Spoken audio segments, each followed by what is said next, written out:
Pues empezamos leyendo desde el versículo 14, leeremos hasta el final del capítulo 1. Amén. Aunque hoy nos vamos a centrar en el versículo 14. Nos vamos a centrar en el versículo 14. Dijo luego Dios: haya lumbrera en la expansión de los cielos para separar el día de la noche, y sirvan de señales para las estaciones, para días y años. Y sean por lumbrera en la expansión de los cielos para alumbrar sobre la tierra, y fue así. E hizo Dios las dos grandes lumbreras, la lumbrera mayor para señorear en el día, y la lumbrera menor para que señorease en la noche. Hizo también las estrellas, y las puso Dios en la expansión de los cielos para alumbrar sobre la tierra, y para señorear en el día y en la noche, y para separar la luz de las tinieblas. Y vio Dios que era bueno. Y fue la tarde y la mañana del día 4. Dijo Dios: produzca las aguas seres vivientes, y aves que vuelen sobre la tierra en la abierta expansión de los cielos. Y creó Dios los grandes monstruos marinos y todo ser viviente que se mueve, que las aguas produjeron según su género, y toda ave alada según su especie, y vio Dios que era bueno. Y Dios los bendijo diciendo: fructificad y multiplicaos, y llenad las aguas de los mares, y multiplíquense las aves en la tierra. Y fue la tarde y la mañana el día 5. Luego dijo Dios: produzca la tierra seres vivientes según su género, bestias y serpientes, y animales de la tierra según su especie, y fue así. E hizo Dios animales de la tierra según su género, y ganado según su género, y todo animal que se arrastra sobre la tierra según su especie, y vio Dios que era bueno. Entonces dijo Dios: hagamos al hombre a nuestra imagen, conforme a nuestra semejanza, y señoree en los peces del mar, en las aves de los cielos, en las bestias, en toda la tierra y en todo animal que se arrastra sobre la tierra. Y creó Dios al hombre a su imagen, a imagen de Dios lo creó, varón y hembra los creó. Y los bendijo Dios y les dijo: fructificad y multiplicaos, llenad la tierra y sojuzgadla, y señorear en los peces del mar, en las aves de los cielos, y en todas las bestias que se mueven sobre la tierra. Y dijo Dios: he aquí que os he dado toda planta que da semilla, que está sobre toda la tierra, y todo árbol en que hay fruto y que da semilla os será para comer. Y a toda bestia de la tierra, y a todas las aves de los cielos, y a todo lo que se arrastra sobre la tierra en que hay vida, toda planta verde le será para comer. Y fue así. Y vio Dios todo lo que había hecho, y he aquí que era bueno en gran manera, y fue la tarde y la mañana del día 6. Que Dios añada su bendición a su palabra. Ahora, al empezar con el versículo 14, yo le he puesto a esto los portadores de luz. Porque el primer día, cuando Dios dijo manifiéstese la luz, se explica poco acerca de qué es esa luz. Y dijo Dios: sea la luz, y separó Dios la luz de las tinieblas, y vio Dios que la luz era buena. No se explica mucho acerca de esa luz. En cambio, a partir del versículo 14, ahora Dios va a poner unos portadores de luz, y se dan más explicaciones acerca de el trabajo de esa luz, ¿verdad? Se dan más explicaciones para qué. Más explicaciones de para qué van a servir, ¿verdad? Y dijo Dios: haya lumbrera en la expansión de los cielos para separar el día y la noche, y sirvan de señales para las estaciones, para días y años, y sean por lumbrera en la expansión de los cielos, para alumbrar sobre la tierra. Y fue así. E hizo Dios las dos grandes lumbreras, la lumbrera mayor para señorearse del día y la lumbrera menor para que señorease en la noche. E hizo también las estrellas y las puso sobre la expansión de los cielos, para alumbrar sobre la tierra y para señorear en el día y en la noche, y para separar la luz de las tinieblas. Y vio Dios que la luz era buena. Ahora, hermano, si el primer día Dios manifiesta la luz, porque hay cuando dice Dios, sea la luz, no dice vará, no creó Dios la luz porque Dios es luz. Y desde que Dios existe y existe desde siempre, existe la luz. Llegamos a la conclusión de que la luz del primer día era la luz de Dios. La luz de Dios tenía que manifestarse para crear vida. Ahora, a Dios, que no le pilla de sorpresa nada, Él sabía que el hombre iba a pecar. El hombre iba a pecar.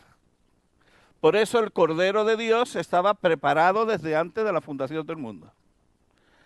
Antes de que Dios empezara con la creación del mundo, del universo, el Cordero de Dios ya estaba preparado. Ya estaba preparado. Dios sabía que el hombre caído no podía soportar la luz de Dios. Sería consumido. Cuando Dios estaba hablando con Moisés, y Moisés le dice, muéstrame tu gloria, y luego le dice, muéstrame tu rostro, ¿qué le dice Dios? No, porque no verá el hombre mi rostro y vivirá.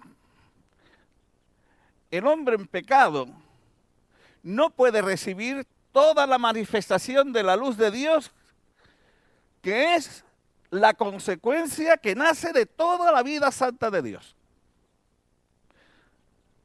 La luz viene de la vida. En Él estaba la vida y la vida era la luz de los hombres. Por lo tanto, el hombre pecador necesita, digamos, una luz más cercana. Una luz más cercana. Una luz que le ayuda para su vida, pero no lo destruye. No lo destruye, ¿verdad? Dios en su esplendor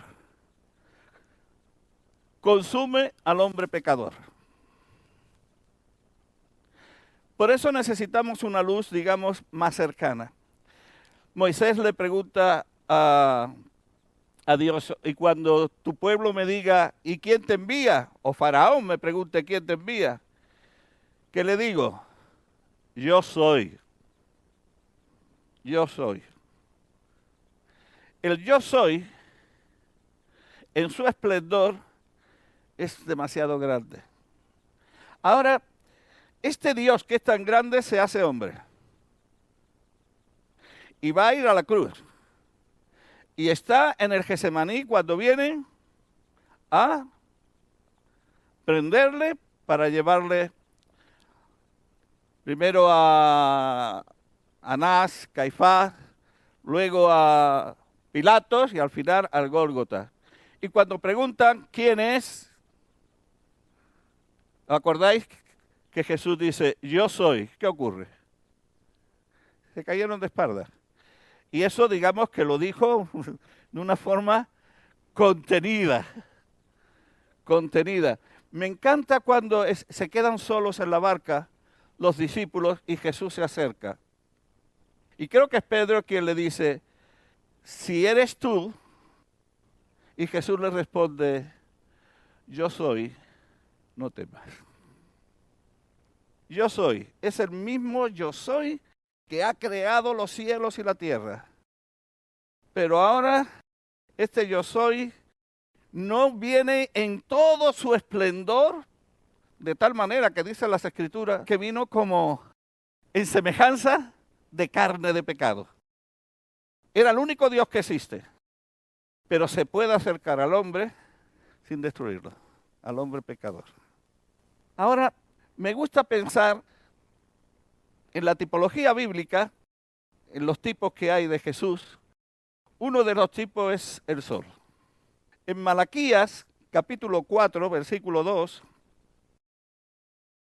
Malaquías, si alguien lo encuentra antes que yo, por favor, que lo lea bien fuerte para que se oiga aquí.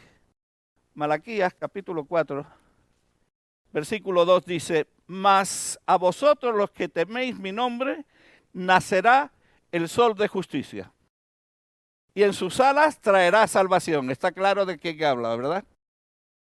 Jesús es el sol de justicia. Por eso, cuando Jesús nace, fijaos lo que se dice, crece y empieza su ministerio cuando ya Juan es encarcelado.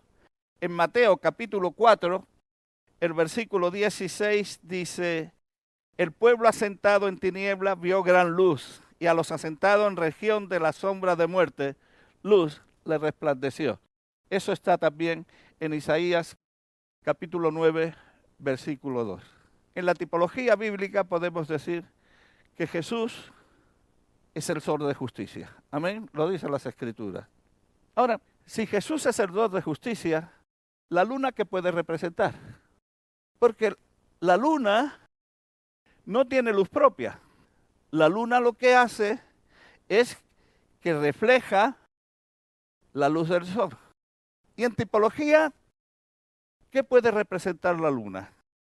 Y además, digamos, es un elemento que trabaja de noche, cuando más oscuridad hay. ¿Qué puede presentar la luna? Puede representar la luna. El pueblo de Dios, la iglesia. Porque la iglesia no tiene luz propia, pero tiene que reflejar la luz del sol de justicia. Amén. Y ahora, ¿y las estrellas? ¿Qué puede representar las estrellas? ¿Os acordáis podéis verlo en Génesis capítulo 37, versículo de 9 al 10? Yo os lo voy a recordar. José ha tenido un sueño. Y en este sueño él ha visto que el sol, la luna y 11 estrellas se arrodillaban delante de él. Y se lo está contando a su padre Jacob. ¿Y qué le dice Jacob? ¿Qué estás diciendo? Que yo, tu madre y tus hermanos algún día nos vamos a arrodillar delante de ti. Ahora, no olvidéis que Jacob era profeta también. Porque cuando Jacob le está diciendo eso a su hijo, le dice tu madre, y su madre había muerto ya. Su madre había muerto. Tu madre, yo y tus hermanos un día estaremos arrodillados delante de ti. Es que Jacob era profeta, ¿verdad? Y a quién representa en tipología, José a quién representa, a Jesús, ¿verdad? Y las mujeres, la mujer en las Escrituras casi siempre representa al pueblo de Dios. Digo casi siempre, no siempre. Y algún día el pueblo de Dios entero se arrodillará ante el Señor Jesús. Pero fijaos bien que las estrellas representan personas. Las estrellas representan personas. Yo digo que son personas que Dios levanta para producir, para ayudar, para el crecimiento del pueblo de Dios. Para eso dice el apóstol Pablo en Efesios capítulo 4, a partir del versículo 11, que él ha levantado a apóstoles, profetas, evangelistas, pastores, maestros. Dice para equipar a los santos, para perfeccionarlos, para la obra del ministerio. Ahora, algo que me gustaría anotar es, ¿os habéis dado cuenta que cuando hay luna llena, las estrellas no se ven? Cuando hay luna llena, las estrellas no se ven. Ahora fijaos bien, la luna representa al pueblo de Dios, la iglesia. Las estrellas, esas personas particulares que Dios levanta, pero levanta para bendecir a la iglesia. Dios levanta estrellas para que la iglesia sea edificada. Pero estas personas no son un fin en sí mismas, son un medio para la iglesia. Dios tiene más su corazón en la iglesia. Sabéis vosotros, hermano, que esa es mi, no sé si llamarla mi manía, pero la iglesia, el pueblo de Dios. Si la iglesia, hay una iglesia gloriosa, no hacen falta hermanos maravillosos. A mí siempre me llamó la atención cuando se ha invitado a un hermano, digamos, o hermana muy relevante, y aquí os presento al hermano, el gran siervo de Dios. Uy, uy, uy, uy, uy, uy. Nunca me hizo eso mucha gracia. ¿Sabéis por qué? Porque Dios tiene su corazón más en la iglesia. Más en la iglesia. Y yo pido al Señor que Él nos dé esta visión. La visión de, yo quiero ser pueblo. Tú no te vas a casar con 2 o 3 personas relevantes. La boda del Cordero es para el pueblo de Dios. Para el pueblo de Dios. Y estamos viviendo un tiempo en que cada vez hace falta menos estrellas en ellos mismos y más iglesia expresando a Dios. ¿Alguien dice amén? El gran reloj. He escuchado a Katy decir, Dios es tan bueno que nos puso un reloj grandísimo en los cielos, ¿verdad? Y es que, bueno, en aquel tiempo cuando esto se hace no existían los Rolex, ni los Festina, ni los Casio, todo eso no existía. Y Dios nos da todo el ejército del cielo, primeramente como un reloj, como un reloj. Siempre me llamó la atención, no se me olvida, tenía 17 años en los campos de Ronda, cerca de Cueva del Becerro, conocí a hombres que no necesitaban reloj. Miraban, dice, deben ser sobre las 12:05. Oye, acertaban. ¿Verdad? Tu abuela. Y acertaban con el sol, ¿verdad? Acertaban. Así que Dios nos ha dado, les dio en un tiempo que no existían relojes, el reloj quizás más grande, ¿verdad? De nuestro universo, ¿verdad? Ahora, con la luna vemos el comienzo del mes y el día en que estamos. Por favor, buscar el Salmo 104:19. Con la luna vemos el comienzo del mes y el día en que estamos. Salmo 104, hizo la luna para los tiempos. Con la luna vemos el comienzo del mes y el día en que estamos. Con el sol vemos las horas y con las estrellas en el mes del año que estamos. Amén. Ahora, porque Dios no solamente nos quiso dar un buen reloj, sino nos quiso mostrar también su calendario. Dios tiene un calendario. Y porque Dios tiene un plan, Dios tiene un propósito, y entonces Él ha hecho su calendario, ¿verdad? Lo mismo que cada familia, hay un calendario que es general, luego hay un calendario que tiene que ver con los trabajos. El calendario escolar no es el mismo que el de la Guardia Civil, por ejemplo, ¿no? El calendario, bueno, el calendario civil. Luego hay calendario familiar, ¿verdad? Por ejemplo, el de Pablo y el mío son muy parecidos en cuanto al 23 de diciembre. Ellos se casaron un 23, su aniversario, un 23 de diciembre, y el nuestro también, lo que cambia son los años, ¿verdad? Pero cada familia tiene su calendario, sus cumpleaños. Hermanos, Dios tiene su calendario y nos lo mostró aquí. Cuando dice que hizo Dios, dice, y sirvan para señales y para las estaciones, para días y años. Ahí la palabra ya la conocéis. Aquí no me voy a parar mucho, voy a decir algunas cosas, pero la palabra es Moed o Moedín. Me llama la atención que dice para las estaciones, en un tiempo que las estaciones quizás no eran como las vemos ahora. Ahora tenemos primavera, verano, otoño, invierno, pero en aquel tiempo la lluvia todavía no había empezado a caer sobre la tierra. Dice que había un vapor que la regaba. Cuando estuvimos en Guatemala me llamaba la atención que hacía la misma temperatura en verano que en invierno. La misma. ¿Dónde estaba la diferencia? Que se le llamaba invierno al tiempo que llovía. Era invierno porque llovía, pero la temperatura era la misma. Pues imaginaos aquí. Y ahora dice que sirvan para estaciones. Las estaciones La palabra es Moed. Y se puede, ¿sabéis lo que significa estar en el Strong 4150? La palabra Moed significa nombramiento, designación, tiempo fijo, festival, convencionalmente año, asamblea, debido a que se reúnen con propósito, congregación, lugar de reunión, por ser determinada de antetiempo y señal. O sea que Dios hizo su calendario, puso sus fechas,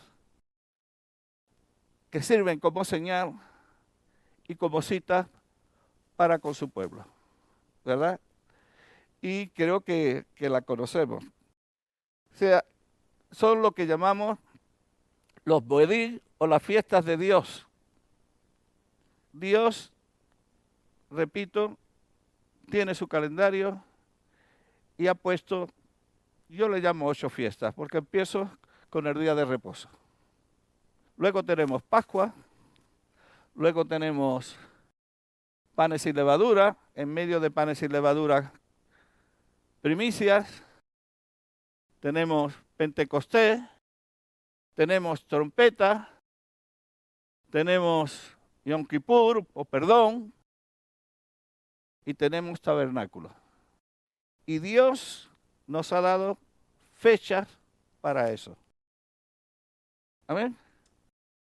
Y el calendario de Dios podemos mirarlo desde 4 ángulos o 4 perspectivas. Una, desde una perspectiva histórica.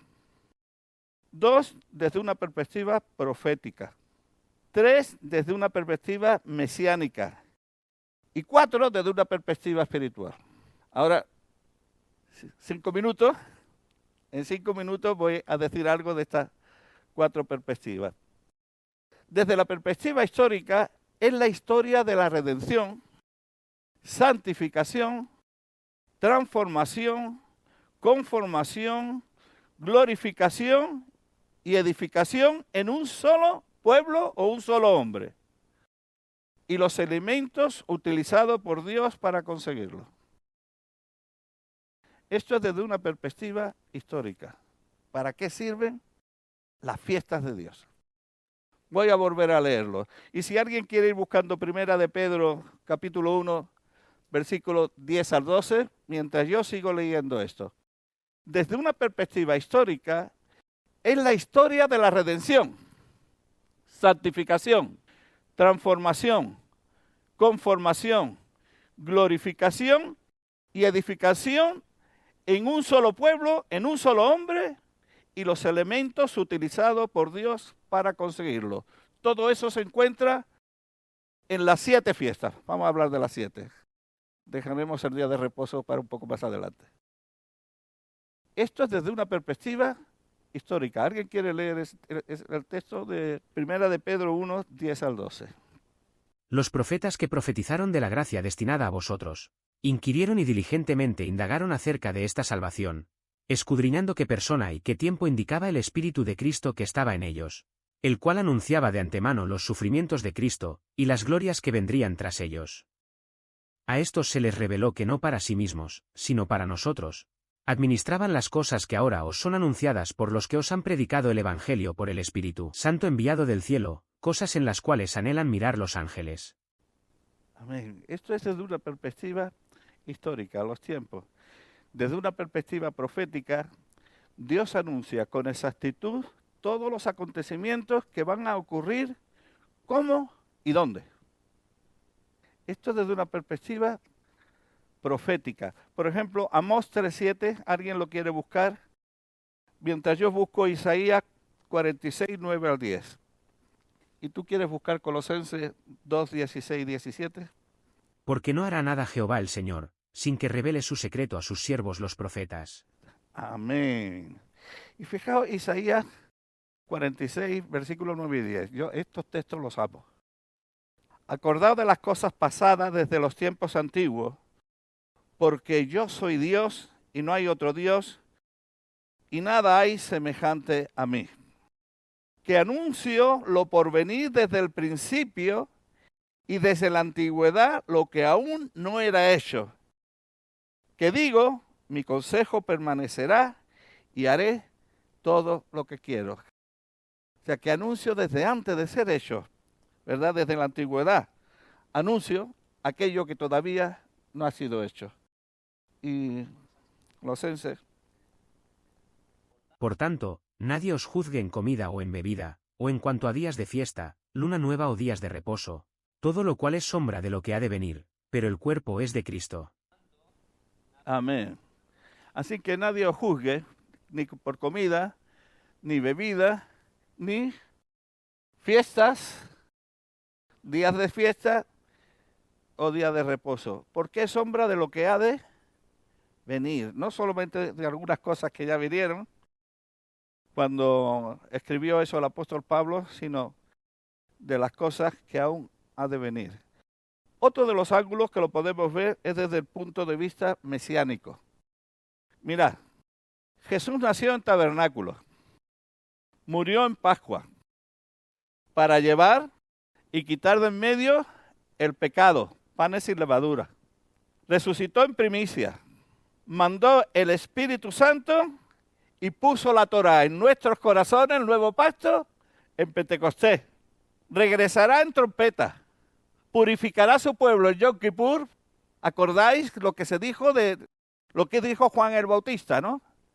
He aquí el Cordero de Dios que quita el pecado del mundo. Hasta ahora mismo Jesús ha quitado el pecado de nosotros. Nos ha perdonado el pecado. Nos está liberando del pecado. Todavía hay pecado en nuestro cuerpo. Pero hay un momento cuando el pecado desaparecerá y Él purificará por completo a su pueblo. Y luego restablecerá su reino en tabernáculos de nuevo. Repito esto, yo creo que esto es hermoso, hermano. Jesús nació en tabernáculos, no en Navidades. Murió en Pascua para perdonar nuestros pecados durante la fecha de los panes sin levadura. Resucitó en primicia, puso la Torá en nuestros corazones y mandó el Espíritu Santo en Pentecostés. Regresará en trompeta, purificará a su pueblo en Yom Kippur y restablecerá el reino en tabernáculo. Qué importante es que nosotros, hermanos, celebremos. Y digo celebremos, no solo hacer memoria. Celebremos las fiestas de Dios. Repito, celebremos las fiestas de Dios. Y luego desde una perspectiva espiritual, pues he puesto aquí 3 cositas, ¿no? Crece nuestra fe en Dios y confianza en su palabra. Ahora, de acuerdo a las Escrituras, estas fiestas decían que el Mesías, pues entre otras cosas, tenía que morir el día de Pascua y además tenían que crucificarlo entre las 2 tardes. Oye, ¿y ocurrió así? Ocurrió así. Según las Escrituras, el Mesías tenía que resucitar y presentarse al Padre al tercer día, el día de las primicias. Oye, ocurrió así. Según las Escrituras, Él tenía que pagar por el pecado durante la fiesta de los panes sin levadura. Oye, ocurrió así. Según las Escrituras, Él tenía que poner la Torá en nuestros corazones y mandar el Espíritu Santo, la promesa del Padre, el día de Pentecostés. Y ocurrió así. Según las Escrituras, y yo cada vez lo creo más, Él va a volver en trompetas. Porque Él descenderá del cielo con trompeta de Dios. A la última trompeta, Él descenderá del cielo. Según las Escrituras, muy poquito tiempo después, purificará a su pueblo. Y según las Escrituras, muy poquito tiempo después, su reino. Su reino. Si las primeras 4 se han cumplido ya, las que llamamos las de primavera, y ha sido exactamente, por esto, eso no lo he escrito yo por casualidad, con exactitud el calendario de Dios ha sido exactamente como Dios había planeado en su calendario. Si las primeras 4 han sido así, las 3 que quedan no van a ser así. Y eso aumenta mi fe, mi confianza en Dios y mi confianza en lo que la palabra de Dios enseña. Segundo, para que los acontecimientos futuros no nos pillen desprevenidos ni por sorpresa.